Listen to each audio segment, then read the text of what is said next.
Year 1000, North Atlantic winter. A long ship lifts.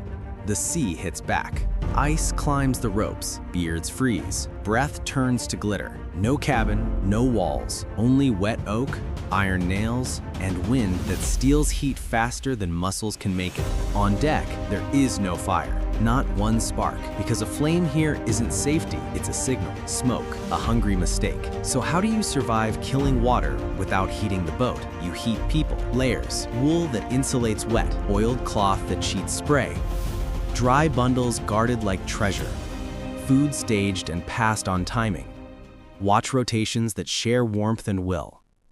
Bodies clustered, roles to find, gear plant. Archaeology and seamanship point the same way.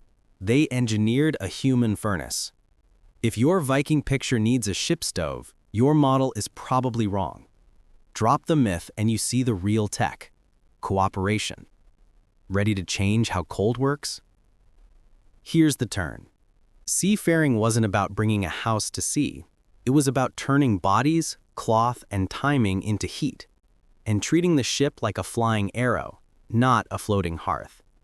The choice was deliberate. Typically no routine fire underway. Not for lack of skill, but because safety and performance outranked comfort. A tarred clinker hull with wool rigging and pitch-sealed seams is fast and flexible, and unforgiving if a spark goes roaming. Smoke blinds lookouts. Embers chew ropes. One bad trough and a coal pan flips. A colder boat kept crews alive. Instead of heating the vessel, they engineered the crew. Dense wadmal wool, rich with lanolin, trapped air even when wet. Oiled outer cloaks shrugged off spray. Hands worked inside nested mitts. Food was dense, cold, instant. Dried fish, hard bread, butter, sometimes sour whey. Calories first, ritual later. And the logistics did the heavy lifting. Cook on land, sprint at sea. Keep the ship for motion, not living room. It's the same logic as polar travel. Warm the person, not the environment. Why does that matter? Because the choice bought range. Skip the hearth, gain space. Water casks, spare sail, extra oars, trade weight. Cut smoke, sharpen night vision. Remove a hazard, remove the fatigue of tending embers in a gale. Every kilogram and every minute moved to speed, stability, survival. In freezing spray, comfort is a luxury, control is life. But is this just neat theory dressed in wool? If Vikings truly sailed without an onboard heating most of the time, the traces should be clear. No fixed hearths on long ships, soot in the wrong places, ash layers where. What do ships, harbors, burials, and texts actually show? Picture Roskild's Hall. 5 dark hulls suspended like whale ribs. Skoldilev 1 through 5, from warship to trader. You can trace every frame in rivet line, but you won't find a fixed hearth. No stone firebox, no standard scorched deck. Where heat usually leaves fingerprints, red-baked wood, blistered tar, smoke-stained beams, the long ships are clean. That silence is data. Now, Oslo's ship burials, Oseberg and Gokstad. Elite vessels, crowded with grave goods. Again, open decks and clear runs. Space between thwarts is for feet, shields, cargo, not chimneys. Portable pots and iron tripods do appear in graves and harbor digs, but as camp gear, not fixtures bolted to deck. At shoreline staging grounds, you find compact ash layers with fish bones, tar scrapings, charred pea holes, shore kitchens feeding ships, not fires that lived on them. Residues reinforce the pattern. Oar ports and blocks show polish from rope, not grime from smoke. Pitch repairs appear as controlled heat marks, work done beached with cauldrons, not mid-deck in a roll. Read sideways, law codes, sagas, travel notes, and a practical chorus repeats, cook on land, sail at sea. Underway, priorities tighten, watch, bail, row, trim. Geometry argues against a hearth. Clinker planks flex, deck boards work, air moves everywhere. A brazier throws sparks into tarred rope and wool. Some wrecks show light charring near the mast partners. But it maps to heating pitch for repairs, not a gallery. The counterexample you might hope for, a cargo nar with a built-in stove, doesn't show up in the known wood. Cargo wins, fire stays ashore. Lean close to a longship and you can smell the truth. Pine tar, animal fat, smoke in every seam. That black gleam wasn't decoration, it was armor against rot and salt. It was also fuel. A stray ember could race along those tar lines faster than a man could stamp it out. Add flax rope, wool sail, and resin-treated oars, and the ignition recipe is complete. Fire aboard wasn't just risky, it could be catastrophic. Now picture the ship in motion. The deck flexes, gaps open and close as each wave lifts the keel. A metal pan slides, spills, or drops coals into wool capes and rope coils. Smoke blinds the steersman, steals horizon and stars. In gale winds, sparks travel sideways. Even a candle needs a shield. On an open deck, controlled flame is an illusion. Strategy, not just safety. Weight matters. A hearth means stone or clay insulation, extra fuel, extra tools, space stolen from cargo or water. Every kilo of wood burned for comfort is a kilo not spent for silver or saltfish. The Norse weren't careless, they were optimizing. The longship was restraint made into hardware. Minimal, flexible, brutally efficient. Still, the lethal math remained. Water near freezing, air below it, wind multiplying heat loss to danger in minutes. No fire, yet no reports of routine mid-voyage die-offs. So how did they survive night after night when the sea tried to steal their warmth? Start with skin. Before sails fill, wool does the first job. Wadmal traps air, lanolin shrugs spray. Underlayers stay dry, outer cloaks take punishment. Nail-bound mittens don't unravel when cut. Hoods cap the chimney of head heat. Boots stuffed with dry grass become insulation you can swap mid-watch. This isn't costume, it's a body furnace. Then the rhythm. Crews rotate by thwarts. One team rows, one trims, one rests. Sleep is tactical and collective. Men curl in the lee, backs nested, cloaks overlapped into a single warm cell. Shields on the rail break spray. A spare sail or hide covers legs. They don't chase comfort, they block cold. Ice on beards? Breathe through it to pre-warm air. The goal is to spend heat, not spill it. Food is heat you carry. A rower in freezing wind can burn 4,000 to 6,000 calories in a hard day, and the Norse answer with dense, cold fuel. Dried fish for protein, hard bread and butter for long-burden fat, cured meat or marine fat when available, sour whey or watered ale for fluid and salt. Everything edible without flame.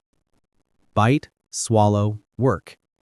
Minutes saved from cooking convert to miles in safety. Hands fail first, so tasks get engineered. Knots tied large for numb fingers. Oars with leather collars so grip matters less.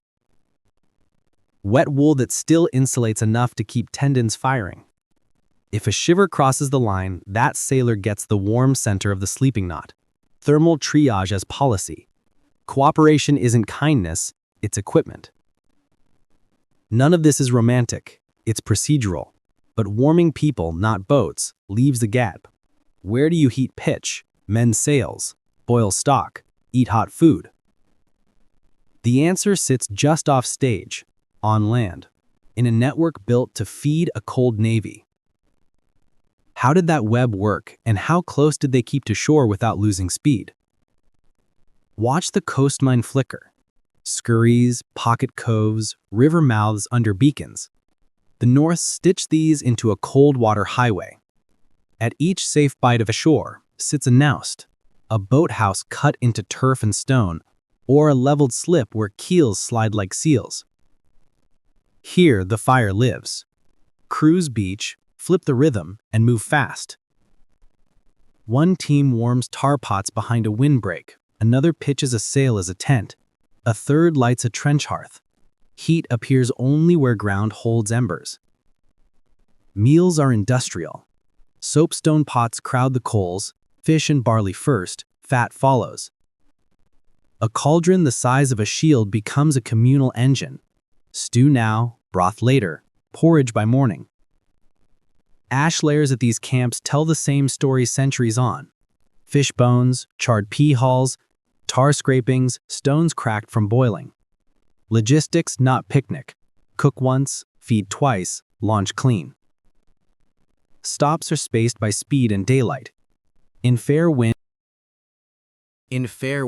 a long ship can cruise around 6 to 8 knots.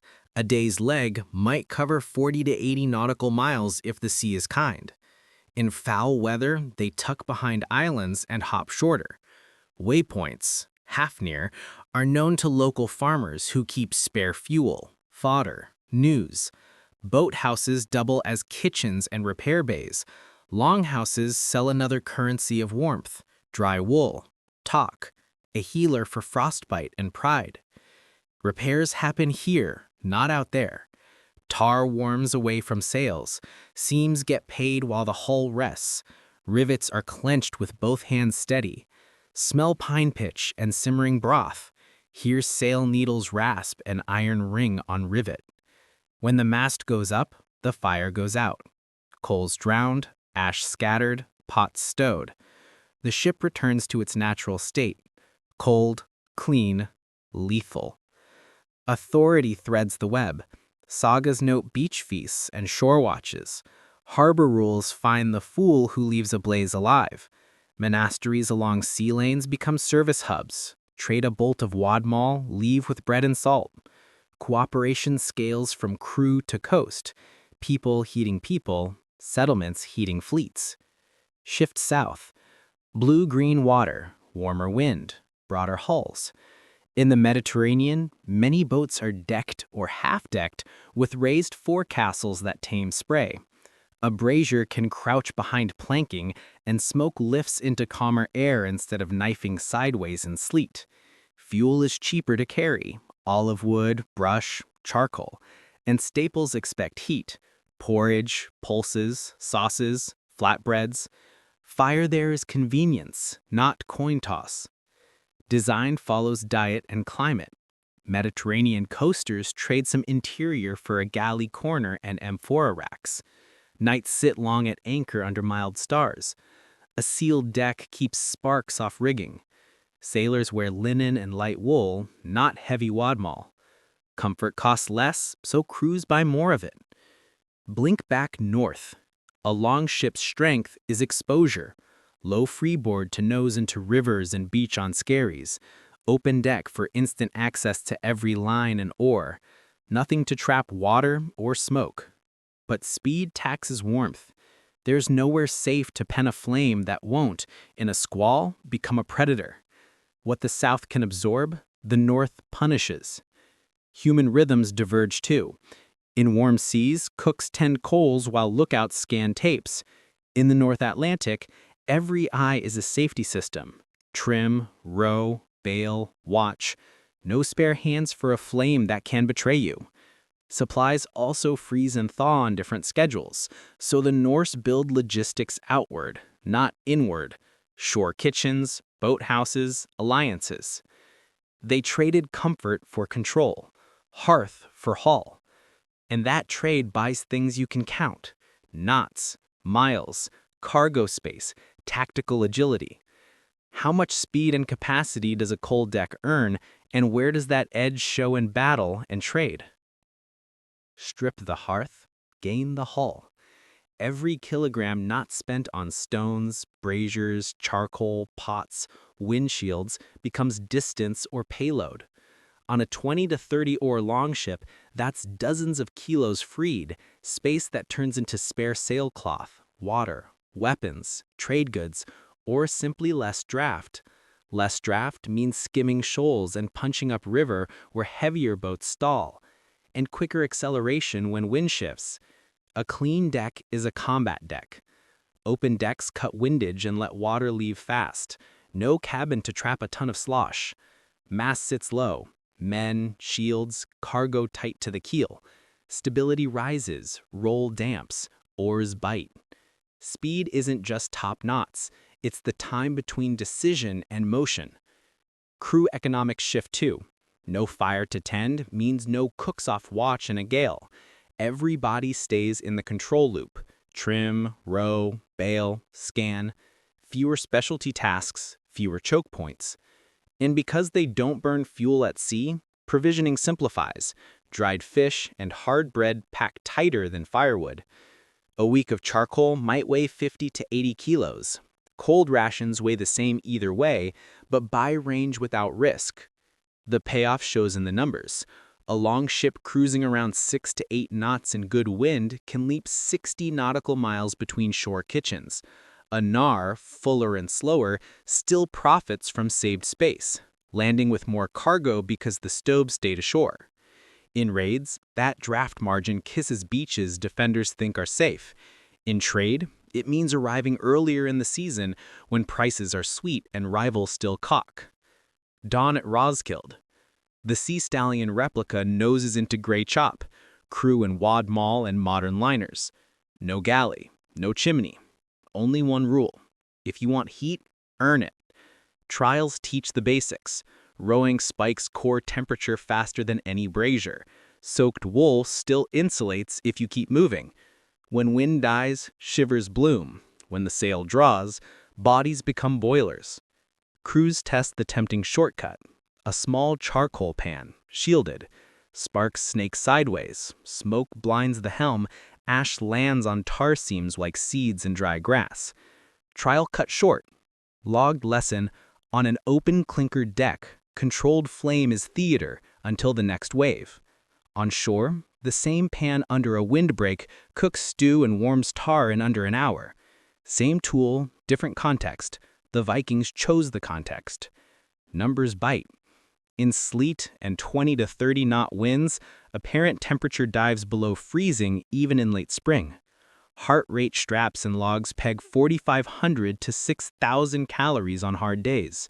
Cold rations, dried fish, and hard bread keep pace because you can eat them in 90 seconds with gloves on. Thermal cameras tell another truth. 2 men sleeping alone bleed heat like lanterns. 4 nested under a spare sail glow as one bright heat bloom. Ice is the villain. In winter legs, rigging ice is in minutes. Without a fire to babysit, all hands rotate to knock accretion before lines freeze solid. Bailers never stop. An open, clean deck wins again. Water finds the scuppers. Nothing traps it into a lethal slosh. Modern crossings under safety regs echo the pattern. No open flame underway. Hot food at anchor. Wool and watch discipline do the warming. Even the comfort hacks point the same way. Soapstone holds heat for hours. Perfect for shore stews and sealing seams. Terrible on a rolling plank. Tar melts far from sails, then travels aboard in sealed skins. Every success moves heat production off the boat and pushes energy into muscle, sail, schedule. From a distance, a longship looks primitive. Open, exposed, cruel to comfort. Zoom in and it's a masterpiece of priorities, tuned to the physics of risk. Every choice, no fire, no cabin, no ballast you can't eat, returns to one principle. Motion is survival. In freezing seas, heat comes from speed, safety from simplicity. Restraint, engineering by subtraction, helped a coastal culture build a North Atlantic network. Without a galley or chimney, a longship can beach on any slope of rock, pivot into river mouths, and depart before tide, or firewood, runs out. One hull raids, trades, explores. Flexibility becomes geography, routes to Iceland, Greenland, and eventually Vinland. They didn't conquer cold, they cooperated with it. The fire denying on deck reappears as social heat, discipline, rotation, trust, not fury, logistics dressed as courage. Archaeology underlines what sagas romanticize. Behind every heroic voyage sits quiet math, wool, Calories, cooperation. The Norse solved the North by engineering themselves into the weather. Fire, humanity's oldest ally, became an exile for speed, safety, and reach. That's not regression, it's precision. But every solution breeds a new problem. As decks rose and cabins returned, comfort crept back, and with it, fragility. What happens when a seafaring culture warms its decks again? That's the next chapter. How post-Viking ships traded resilience for room, and what vanished when cold stopped being a teacher. The fire never vanished. It moved. It left the deck and lived in people, in the rhythm of oars, in trust between sailors who shared one cloak of warmth at a time. The Vikings didn't outfight the cold, they outthought it. Their signature invention wasn't only keel or sail, it was the decision to give up comfort to keep control. And that decision shaped voyages that followed.